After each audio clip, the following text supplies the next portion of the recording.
ದೆಹಲಿಯಲ್ಲಿ ನಡೆದಂತ CWRC ಸಭೆಯಲ್ಲಿ ಕರ್ನಾಟಕಕ್ಕೆ ಮಾರಕವಾಗತಕ್ಕಂಥ ಒಂದು ತೀರ್ಪನ್ನ ಕೊಟ್ಟಿದ್ದಾರೆ.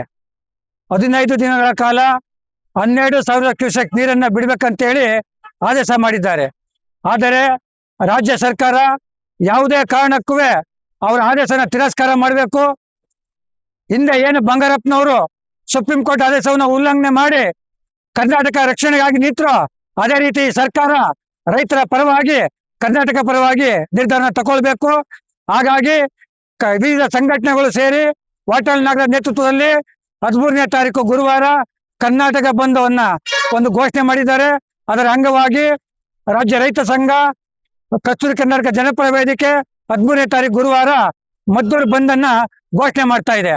ಈ ಒಂದು ಬಂದ್ಗೆ ಎಲ್ಲ ಸಿನಿಮಾ ಮಾಲೀಕರು, ಹೋಟೆಲ್ ಮಾಲೀಕರು, ವರ್ತಕರು, ಬೀದಿ ಬದಿ ವ್ಯಾಪಾರಿಗಳು ಎಲ್ಲರೂ ಸಹ ಸಹಕರಿಸಿ ಈ ಒಂದು ಬಂದ್ ಅನ್ನು ಯಶಸ್ವಿಯಾಗಿ ಮಾಡ್ಕೋಬೇಕಾಗಿ ವಕೀಲರು ಪ್ರತಿಯೊಬ್ಬರು ಸಹ ಈ ಒಂದು ಬಂದ್ಗೆ ಬೆಂಬಲ ಕೊಟ್ಟು ಯಶಸ್ವಿಯಾಗಿ ಮಾಡ್ಬೇಕಂತ ಈ ಮೂಲಕ ಕೇಳ್ಕೊಳ್ತೇನೆ. MC ಲಿಂಗರಾಜು, ಜಿಲ್ಲಾ ಪ್ರಧಾನ ಕಾರ್ಯದರ್ಶಿ, ಕಸ್ತೂರಿ ಕರ್ನಾಟಕ ಜನಪರ ವೇದಿಕೆ.